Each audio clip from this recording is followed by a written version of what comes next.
Hello friends, মাই মম recipe চ্যানেলে আপনাদের সকলকে জানাই সুস্বাগত। আজ আমি আপনাদের বানিয়ে দেখাবো শোল মাছের একটি দারুণ লোভনীয় স্বাদের রেসিপিটি বানানো যেমনই সহজ আর খেতেও হয় দারুণ টেস্টি। তাহলে চলুন আর দেরি না করে চটপট আজকের রেসিপিটি শুরু করে নেওয়া যাক। প্রথমে চুলায় আমি একটি ফ্রাই প্যান বসিয়ে নিয়েছি। এবার এই প্যানের মধ্যে দিয়ে নিয়েছি পরিমাণ মতো সরিষার তেল। তেলটাকে এবার খুব ভালো করে গরম করে নেব। দেখুন তেলটাকে আমি খুব ভালো করে গরম করে নিয়েছি। এবার এই তেলের মধ্যে দিয়ে দেব শোল মাছটাকে আমি আগে থেকে লবণ আর হলুদ মাখিয়ে রেখেছিলাম। লবণ আর হলুদ মাখিয়ে রাখা শোল মাছগুলো একে একে দিয়ে দেব। দেখুন একে একে সমস্ত মাছগুলোই আমি দিয়ে দিলাম। দিয়ে এবার এক সাইডটা ভালো করে ভাজা হয়ে গেলে উল্টে পাল্টে ভালো করে লাল লাল করে ভেজে নেব মাছগুলোকে। দেখুন মাছগুলোকে আমি উল্টে পাল্টে লাল লাল করে ভেজে নিয়েছি। এবারে ভেজে নেওয়া মাছগুলোকে আমি একটি পাত্রের মধ্যে তুলে নেব। দেখুন একে একে সমস্ত ভেজে নেওয়া মাছগুলোই আমি একটি পাত্রের মধ্যে তুলে নিলাম। এবার ওই কড়াইয়ের মধ্যে দিয়ে দেব পরিমাণ মতো সরিষার তেল। দেখুন আমি এখানে পরিমাণ মতো সরিষার তেল দিয়ে নিলাম। তেলটাকে এবার খুব ভালো করে গরম করে নেব। দেখুন তেলটা ভালোভাবে গরম হয়ে গিয়েছে। এবার তেলের মধ্যে দিয়ে দেব একটা তেজপাতাটাকে আমি অর্ধেক করে কেটে নিয়েছি। দিয়ে দেব একটা গোটা শুকনো লঙ্কাটাকেও আমি মাঝখান থেকে ছিঁড়ে নিয়েছি।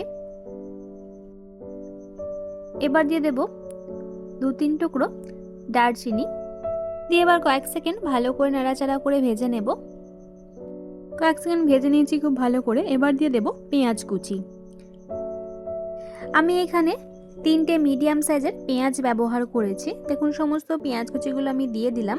দিয়ে এবার খুব ভালো করে নাড়াচাড়া করে ভেজে নেব।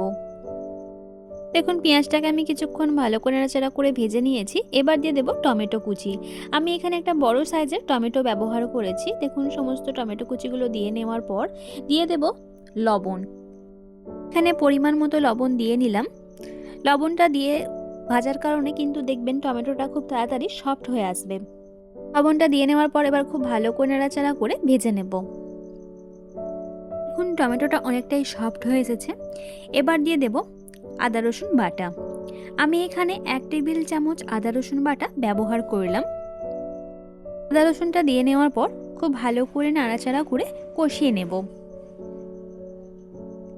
এবার দেব সামান্য পরিমাণে একটু পানিটা দিয়ে নেওয়ার পর আবারও খুব ভালো করে নাড়াচাড়া করে নেব। এইভাবে নাড়াচাড়া করে নেওয়ার পর এবার আমি একে একে গুঁড়ো মশলাগুলো দিয়ে নেব। দিয়ে দেব 1 টেবিল চামচ হলুদ গুঁড়ো, 2 টেবিল চামচ লঙ্কা গুঁড়ো, আর দেব 2 টেবিল চামচ করে ধনে গুঁড়ো আর জিরে গুঁড়ো। দিয়ে এবার খুব ভালো করে নাড়াচাড়া করে কষিয়ে নেব। দেখুন এইভাবে খুব ভালো করে কষিয়ে নিতে হবে। দিয়ে দেব সামান্য পরিমাণে একটু পানিটা দিয়ে নেওয়ার পর আবারও খুব ভালো করে কষিয়ে নেব। এবার দেব চিড়ে নেওয়া কাঁচা লঙ্কা। আমি এখানে 2টো বড় সাইজের কাঁচা লঙ্কা ব্যবহার করেছি। আর কাঁচা লঙ্কাগুলোকে এইভাবে চিড়ে নিয়ে ব্যবহার করেছি। লঙ্কাটা দিয়ে নেওয়ার পর আবারও কিছুক্ষণ ভালোভাবে কষিয়ে নিতে হবে। এবার দেব সামান্য পরিমাণে একটু পানিটা দিয়ে নেওয়ার পর আবারও খুব ভালো করে কষিয়ে নেব। দেখুন খুব ভালো করে কষিয়ে নিয়েছি একদম শুকনো শুকনো করে। এবার দিয়ে দেব ধনেপাতা কুচি। আমি এখানে 1 মুঠো পরিমাণে ধনেপাতা কুচি ব্যবহার করলাম। ধনেপাতা কুচিটা দিয়ে নেওয়ার পর আবারও খুব ভালো করে নাড়াচাড়া করে কষিয়ে নেব।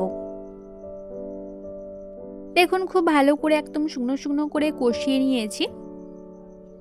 এবার দেব পরিমাণ মতো পানি। দেখুন আমি এখানে পরিমাণ মতো পানি দিয়ে নিলাম। পানিটা দিয়ে নেওয়ার পর একটু নাড়াচাড়া করে মিশিয়ে নেব। দেখুন এইভাবে ভালো করে নাড়াচাড়া করে মিশিয়ে নিতে হবে। এইভাবে ভালো করে মিশিয়ে নেওয়ার পর এবার আমি ঝোলটাকে ফুটিয়ে নেব। দেখুন ঝোলটা ভালোভাবে ফুটে উঠেছে। এবার আমি দিয়ে দেব আগে থেকে ভেজে রাখা শোল মাছ। দেখুন একে একে সমস্ত ভেজে নেওয়া শোল মাছগুলো আমি কড়াইয়ের মধ্যে দিয়ে দিলাম। এবার আমি মাছগুলোকে একটু উল্টে নেব। দেখুন এইভাবে উল্টে নিলাম। উল্টে নেওয়ার পর এবার আমি ঢাকা দিয়ে মিডিয়াম টু লো ফ্লেমে 7-8 মিনিট মতো রান্না করে নেব। দেখুন 8 মিনিট পর ফিরত এলাম। দেখুন খুব ভালোভাবে ফুটে উঠেছে আর দেখুন রান্না দিয়ে পুরো তেল ছেড়ে দিয়েছে। এবার আমি ঢাকা দিয়ে গ্যাসের ফ্লেমটা অফ করে দেব আর 5 মিনিট মতো রেস্ট টাইমে রাখবো। তারপর গরম গরম পরিবেশন করে নেব। দেখলেন তো কত সহজভাবেই বানিয়ে ফেললাম শোল মাছের এই দারুণ টেস্টি রেসিপিটি। আজকের রেসিপিটি যদি আপনাদের ভালো লেগে থাকে তাহলে আমাকে অবশ্যই কমেন্টের মাধ্যমে জানাবেন। আর বাড়িতে আপনারা অবশ্যই একবার ট্রাই করবেন। যারা শোল মাছ খেতে পছন্দ করেন না তারাও খেতে চাইবেন, এতটাই টেস্টি হয় এই রেসিপিটি। আজকের মতো তবে আমি আপনাদের কাছ থেকে বিদায় নিলাম। কাল আবারও দেখা হচ্ছে নতুন কোনো এক রেসিপির সঙ্গে। লাস্ট অবধি আমার সঙ্গে থাকার জন্য আপনাদের সকলকে অসংখ্য ধন্যবাদ। আপনারা সকলে ভালো থাকবেন এবং সুস্থ থাকবেন।